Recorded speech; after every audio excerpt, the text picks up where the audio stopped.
Enough for questions? Coach, what'd you think overall? Your team was in the game for a half, made a nice comeback at the end, and I don't know. Let me apologize in advance for my voice. I think my assessment is this is really simple. We shared the ball really well in the first half, and we got some wide open looks. I thought we just missed them. I thought we played hard, man in zone. I thought we did some good things on the defensive end. And we missed some really good looks. We shared the ball. I think we went away from that a little bit in the second half, and we turned it over too much. We had 3 assists and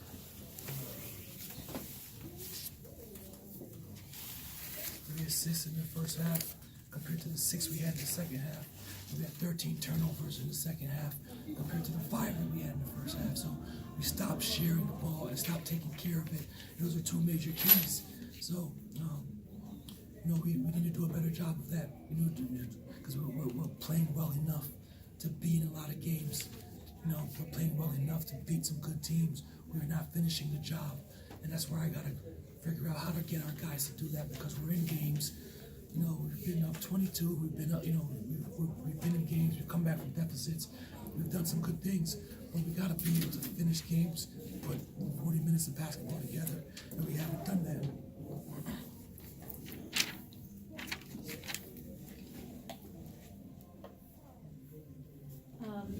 Yeah, Coach, I just want to talk a little bit just about the beginning of the second half and George Mason kind of getting on that run early on.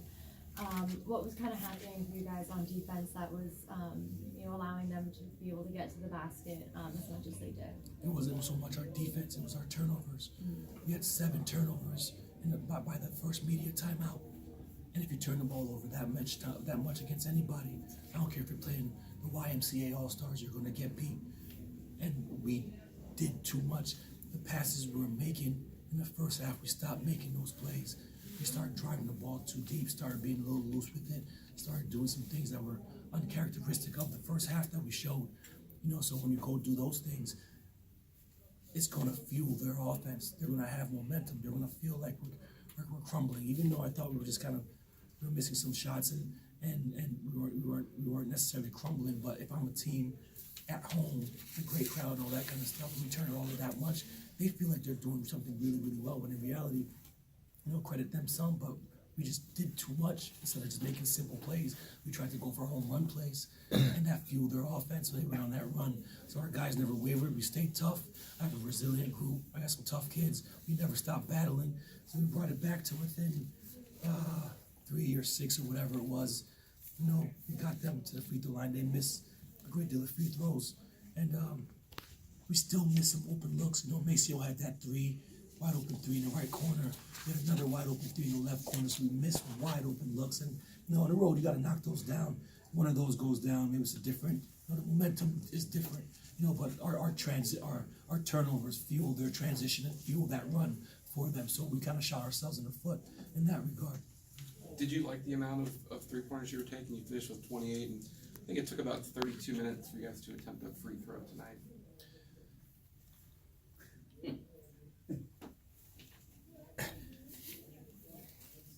Yeah, you're right. It did take that long. So, but the amount of threes that we took, I think we took a bunch late.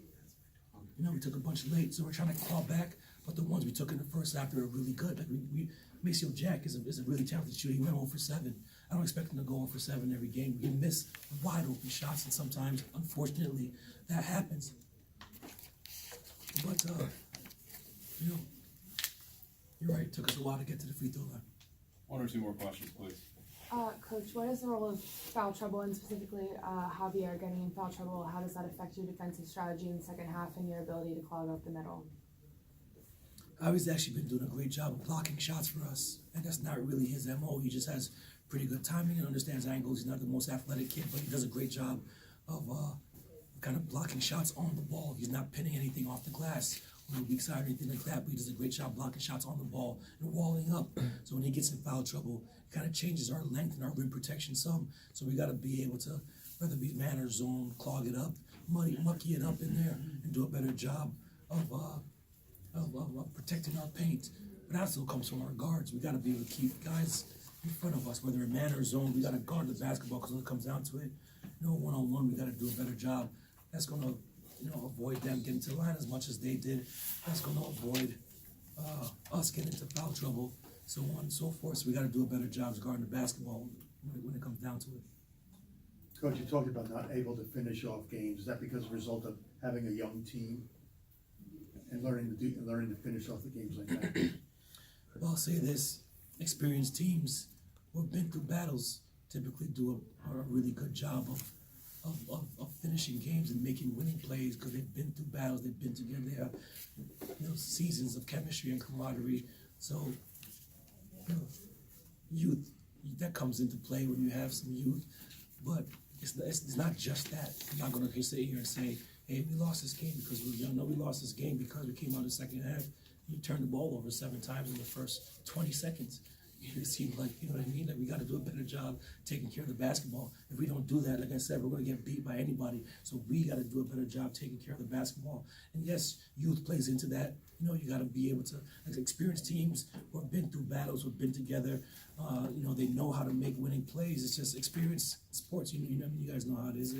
It matters and it's valuable. So it's a combination of us shooting ourselves in the foot, but a combination of also of us being youthful. But the good thing about freshmen and sophomores is they become sophomores and juniors. That's a beautiful thing. And we're going to keep building this group. I love my guys. I think we are a resilient group of guys.